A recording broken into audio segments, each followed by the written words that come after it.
Il m'est venu ce matin pour parler ce soir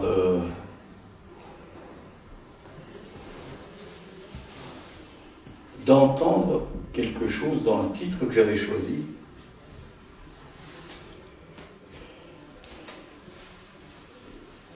Qui n'est pas sans, évidemment, prendre en compte le fait de ce dont je parle, ou j'essaie de parler, c'est-à-dire l'importance de la signifiance. C'est-à-dire de ce qui, habituellement, le cède au sens. C'est ainsi que voix lyrique et inconscient, d'une part, peut s'écrire évidemment ET ou EST, mais, et bien sûr, dès qu'il s'agit d'être parlant,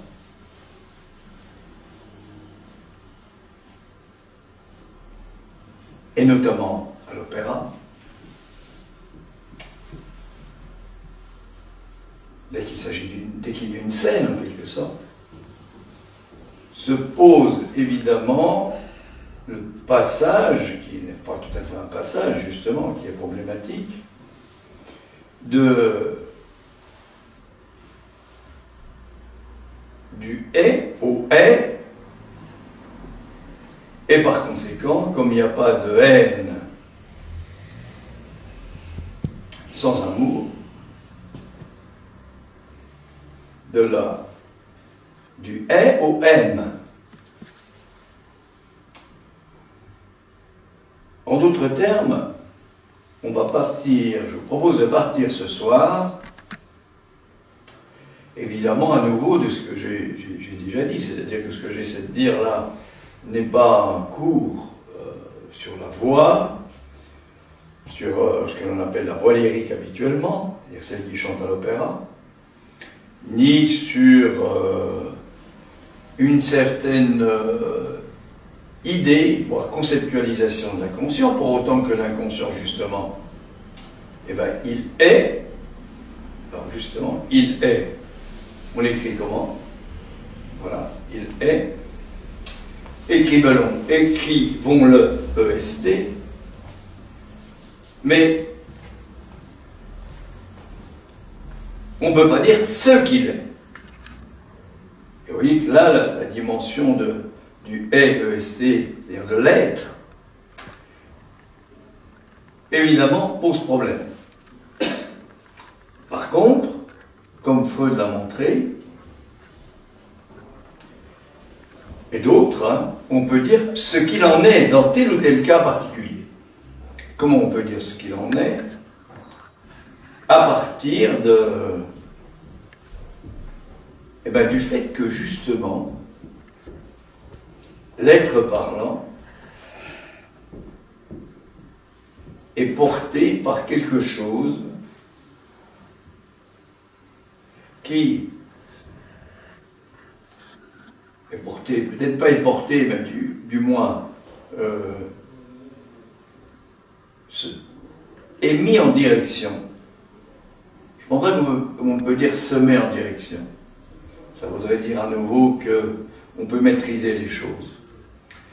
Est mis en direction, c'est-à-dire qu'une direction lui est mise, plus exactement, dès lors qu'il parle, et cette direction, c'est laquelle? C'est celle de l'aliénation, c'est-à-dire qu'il est parlé. Alors qu'il croit qu'il parle, en fait, il est parlé.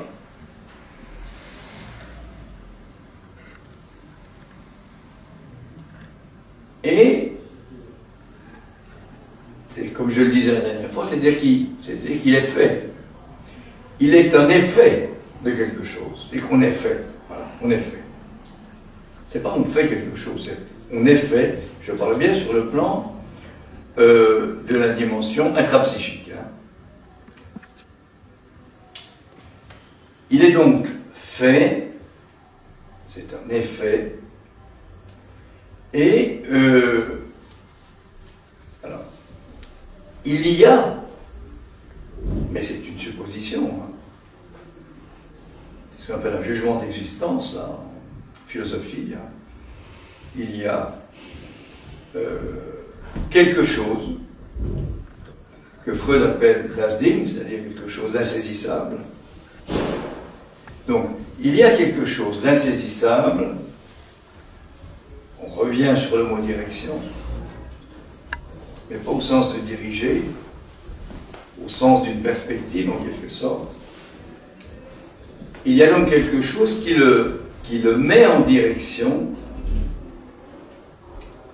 une sorte de dérive qui le met en direction qu'avec Freud, ou depuis Freud, et avec Lacan, nous appelons la dimension pulsionnelle. Et cette dimension pulsionnelle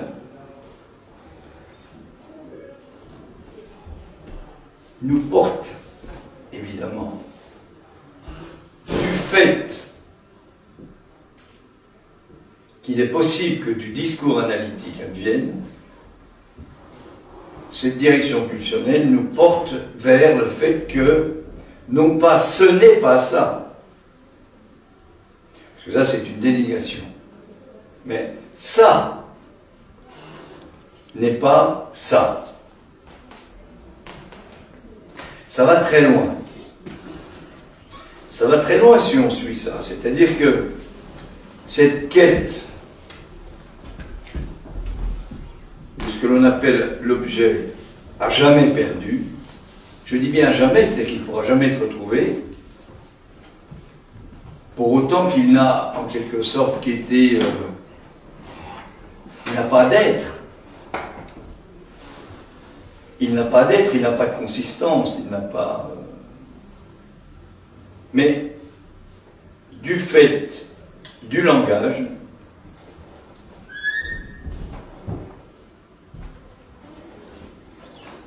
il est lié au manque de savoir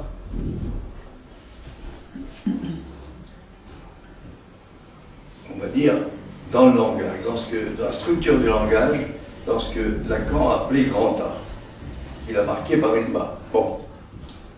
Je vais essayer de rendre ça un peu plus, peut-être un peu plus simple, un peu plus vivant, pas plus simple, non, parce que plus simple, ça ne fait que réduire, c'est très réducteur. Hein? Ça n'est pas ça, ça veut dire quoi?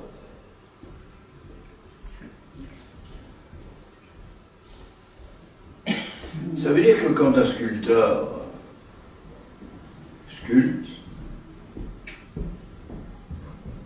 un chanteur lyrique chante, ce qu'il produit, eh bien ça n'est pas ça. Ça veut dire qu'on est pris dans quelque chose qui est paradoxal, puisque quand je parle, ça n'est pas ça. Je crois que c'est ça, je crois que c'est ça, j'espère que c'est ça. Non. Mais ça n'est pas ça.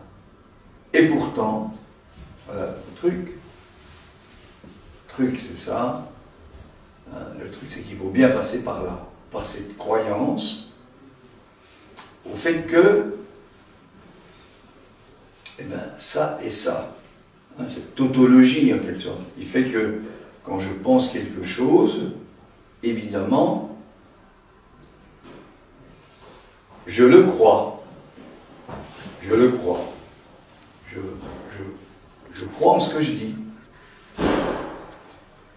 J'y crois tellement que, je dirais, j'y tiens et que je vais trouver en face de moi quelqu'un qui va être dans la même position. Et c'est ainsi que les mots vont développer, chacun à leur façon, dans quelque chose qui peut être qualifié de discours, mais discours du maître, discours universitaire, vont développer quelque chose qui sera compréhensible, qui sera convaincant, c'est-à-dire vaincant. Il s'agira de vaincre l'autre.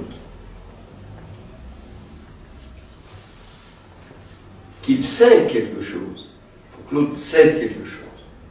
Et l'autre, évidemment, est dans la même position. Ce qui fait qu'on n'est déjà pas deux, on est au moins quatre. Mais, évidemment, je ne sais pas. Je ne sais pas que je sais ça. Donc je reste dans une position qui est celle de la pensée, où un mot a une définition plus ou moins précise, mais quand même rentre dans un sens, même s'il y a plusieurs sens. Et ainsi, on peut arriver à parler en prenant en compte, évidemment ça ne va pas de soi, en prenant en compte ce qu'on appelle le malentendu. Et ça ne va pas de soi de prendre en compte le malentendu. Alors, ce que j'ai dit aussi, à partir de mon expérience de psychanalyste, c'est-à-dire mon expérience de la rencontre du langage,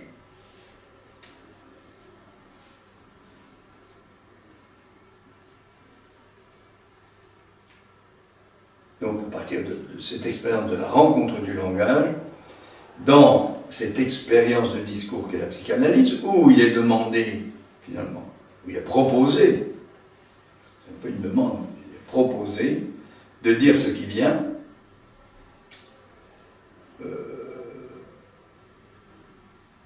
ce qui est attendu, c'est quelque chose, évidemment, que celui qui parle ne sait pas qu'il sait.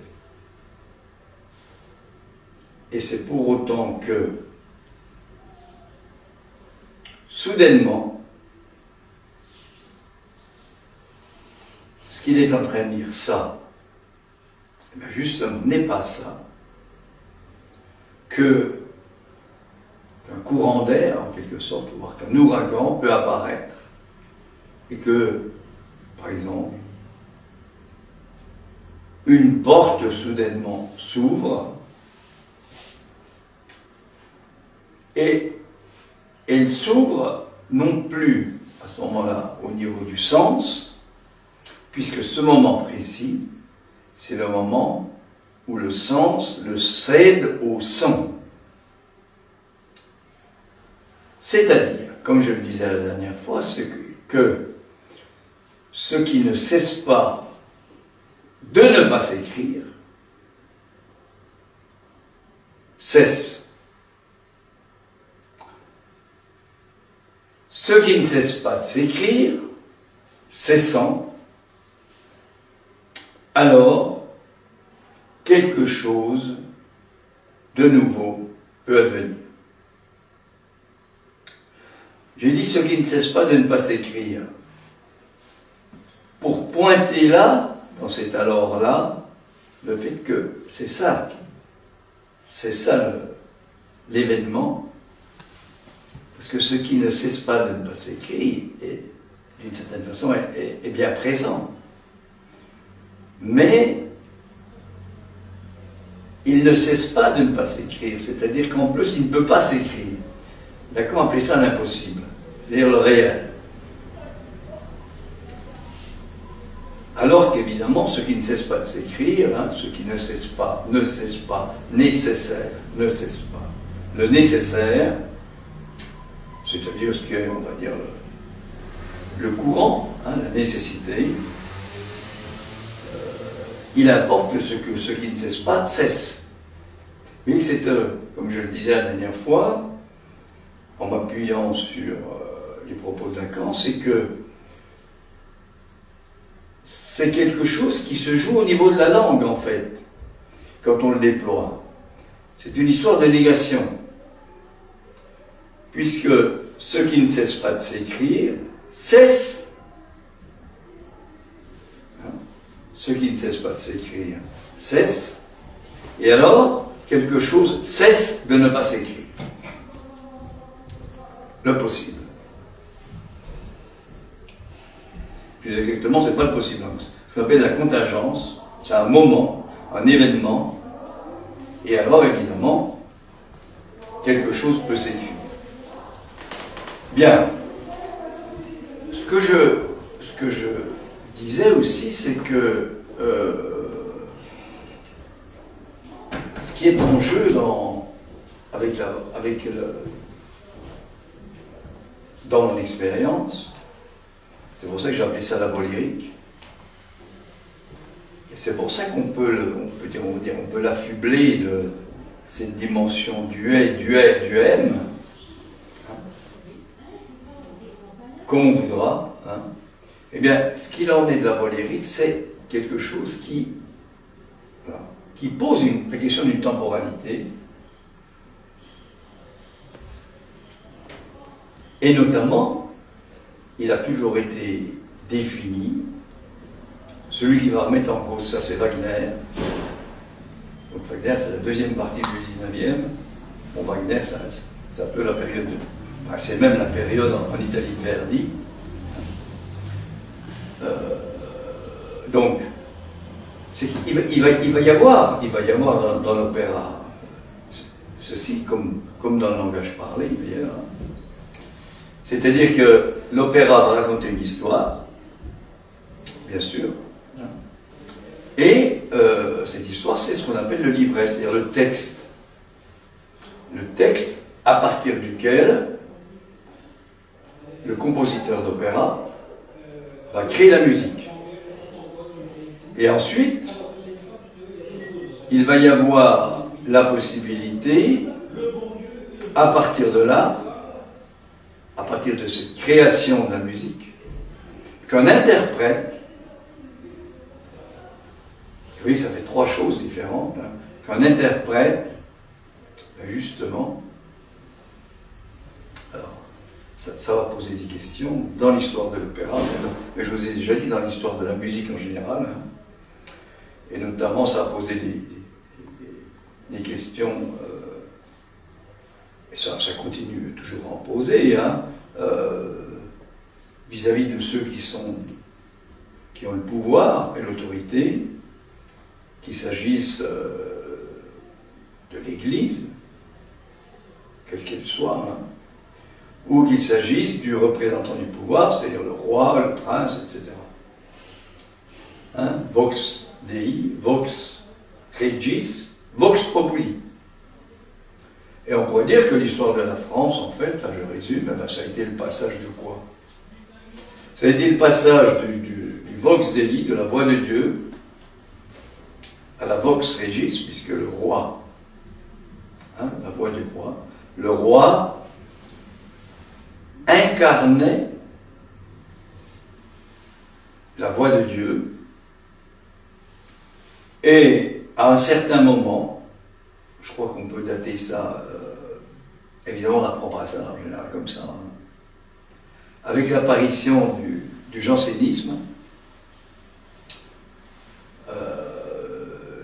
notamment, et on pourrait dire que le précurseur du jansénisme, contrairement à ce qu'on pense, c'est Saint Augustin.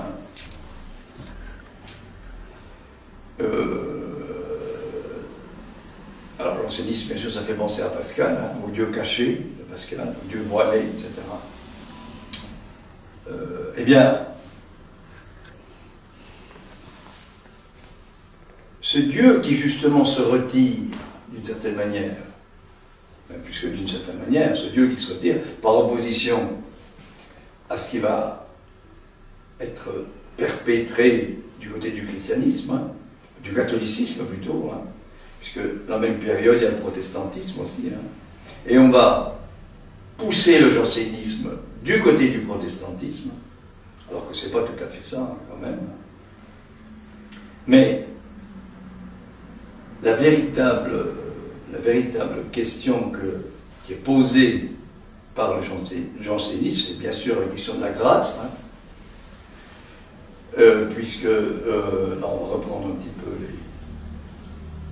le conflit qu'avait rencontré Augustin, hein, Saint Augustin, c'est-à-dire que Dieu, en quelque sorte, c'est Dieu lui-même qui peut sauver. Mais ce que je m'ai appris, par exemple, moi, dans le catholicisme, c'est que pour qu'il soit sauvé, encore faut-il que celui à qui il s'adresse, on va dire silencieusement, parce que c'est comme ça que ça se passe, hein, dans le silence, la voix de Dieu, elle ne peut être que dans le silence. Hein. Et le rapport avec le cri dont on a déjà parlé. Hein. Eh bien, encore faut-il que celui qui est dans cette position d'adresse de la voix silencieuse de Dieu puisse l'entendre et puisse recevoir quelque chose. Et toute l'œuvre du jansénisme, notamment la deuxième partie du jansénisme, après que Louis XIV ait voulu faire disparaître Port-Royal, etc., pour éliminer. Et pourquoi il a voulu le faire? Tout simplement parce qu'il remettait en cause la vox regis, hein, la voix du roi, c'est-à-dire qu'il remettait en cause sa propre position, le roi de France. Et il a pensé qu'en faisant ça, il ferait disparaître. Pas du tout. C'est pas du tout ce qui se passe. C'est-à-dire, quand on s'attaque comme ça à la voix qui passe par le verbe, parce que c'est ça le christianisme, au commencement il y a le verbe, d'ailleurs tous les monothéismes c'est ça, hein. Eh bien, quand on, plus ou moins hein, bien sûr, mais quand on s'adresse au fait que la voix est réduite au verbe, ce qui se passe à l'opéra du côté du livret, hein, c'est une histoire. Hein. Eh bien, s'il n'est pas prévu comme à l'opéra, des moments où l'histoire s'arrête, et où à ce moment-là, il n'y a plus que la voix, mais qui n'est plus la voix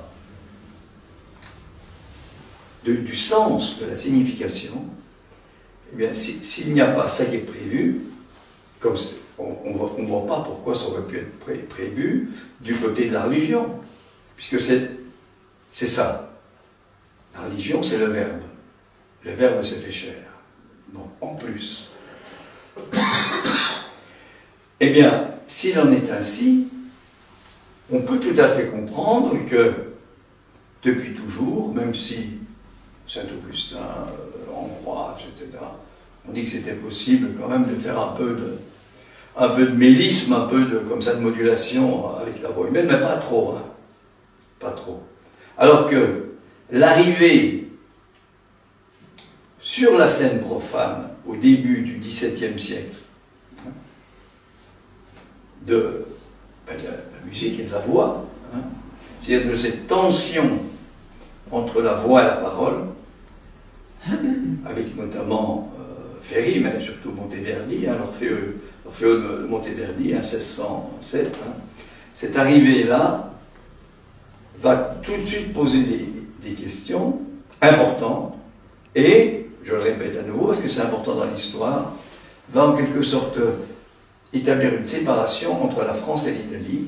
En France, on va se développer un opéra qui va s'appeler d'ailleurs la tragédie en musique, notamment avec Lully, puis ensuite avec Rameau. Lully, en plus Lully vient d'Italie. Hein. Il fait une musique assez particulière. Et en Italie, étant donné que ce n'est pas le verbe qui est primordial, on va appeler ça l'opéra buffa, l'opéra bouffe. Hein. Eh bien, même si le texte a une certaine valeur, hein, eh bien, il va y avoir d'emblée, au niveau même de la voix qui chante, une différence importante qui va se traduire par le fait que, lors de la représentation, je crois que c'est en 1752, donc là, vous voyez, on est décalé hein, par rapport au jansénisme. Le jansénisme, c'est avant, hein, bien sûr, c'est un siècle avant, hein, même bien plus d'un siècle avant. Eh bien, à ce moment-là, a lieu ce qu'on appelle la querelle des bouffons. Bouffon, c'est pas le bouffon du roi, c'est l'opéra bouffe, italien. Et avec d'un côté, ceux qui soutiennent, on va dire, la musique du roi, la musique du verbe, hein, la musique de la loi, la musique du droit, hein, le pouvoir qui est établi sur les mots, hein, avec tout ce qu'il peut y avoir, évidemment, parce que c'est ça, hein, tout ce qu'il y a de trompeur là-dedans, parce qu'on dit des choses pour le peuple, mais évidemment, c'est pas comme ça que ça se passe. Hein. On donne du foin au peuple, hein, pour qu'il soit content, qu'il la boucle. Bon. Et de l'autre côté, il y a le coin de la Reine, où se retrouvent les soutenants de la musique italienne. Et on est dans la suite des Lumières et des encyclopédistes en France, là, et les encyclopédistes vont prendre parti, non pas du tout pour l'opéra, on va dire, dans le style français, avec une musique savante, avec un verbe savant, etc., mais on prend parti pour l'opéra italien, d'autant plus que l'opéra français, évidemment, se développe à partir des figures anciennes, des dièses anciennes, enfin arrivées sur scène, des dieux, etc. Bon. Ce qui n'est pas le cas. Ce qui n'est pas le cas en Italie. Bon. Alors, oui. Donc, je reviens au fait de ce moment qui est que quelque chose cesse de ne pas s'écrire. La contingence cesse de ne pas s'écrire. Et alors, du fait que quelque chose cesse de ne pas s'écrire, alors quelque chose peut s'écrire. Et ceci, dans l'opéra, et notamment dans l'opéra italien, apparaît d'emblée important. C'est pas très évident chez Monteverdi, mais quand même. D'ailleurs, cette histoire de parler en chantant, parlare cantando, etc. Mais d'emblée, cette question-là se pose, et ça nous renvoie à ce moment-là, ce qui se passe au moment de l'aria, qui est un arrêt dans l'opéra de l'histoire, du livret, du sens, de tout ce qui peut être arrivé à un tel ou un tel. Et à un moment, on pourrait dire, et alors c'est assez souvent des voix aiguës, à un moment, un être parlant, alors produit, c'est une production, produit quelque chose, alors là c'est assez difficile de dire, produit quelque chose qui met en direction de cet objet perdu, à jamais perdu, à savoir de ce qu'on appelle l'objet pulsionnel, une voix, mais le produit en le parent. C'est-à-dire que s'il y a une séparation par rapport au sens, il faut prendre le parere, le séparer, le parer, autant au sens de se défendre de quelque chose que d'embellir la parure, pour autant en plus que, comme le dit la langue latine, tout ça, ça vient effectivement de ce que vous savez d'ailleurs, c'est dans les termes, la partition. Hein. Ben, la partition, c'est la parturition, c'est l'engendrement. C'est la parse particulière. Et que la langue, elle est riche comme ça dans ce qu'il y a de plus intime en nous. Or, donc, au moment de l'opéra, il va s'agir effectivement de faire. Et je dis de faire, c'est pas de faire, de produire quelque chose qui met en jeu le corps, la tension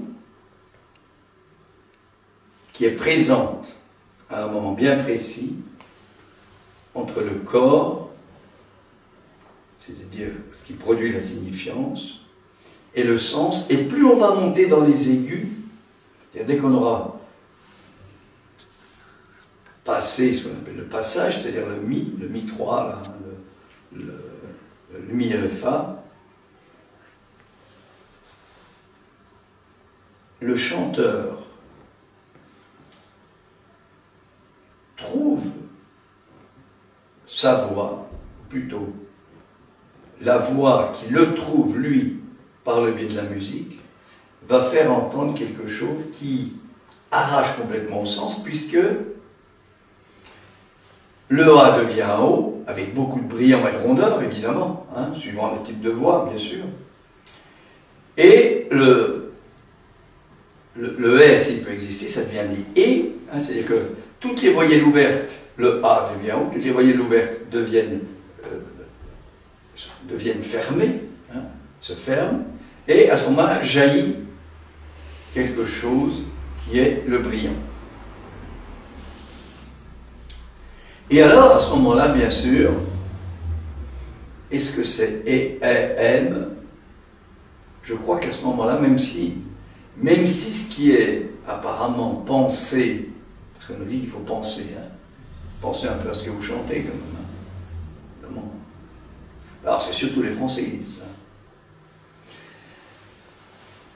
Ce qui est attendu et ce qui est entendu, c'est pas tellement...